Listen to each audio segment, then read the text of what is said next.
नमस्कार दोस्तों, art makers में आप सभी का फिर से स्वागत है। दोस्तों आज हम सीखेंगे कैसे स्टाइलिश हेयर को ड्रॉ करें।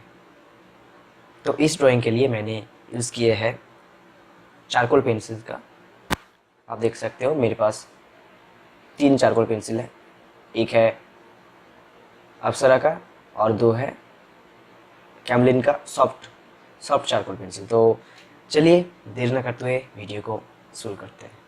और दोस्तों अगर वीडियो को अच्छा लगे तो प्लीज़ लाइक करना, कमेंट करना, शेयर करना, और अगर आप चैनल पे न्यू हो तो जल्दी से सब्सक्राइब बटन का भी प्रेस कर देना। तो चलिए वीडियो को शुरू करते हैं।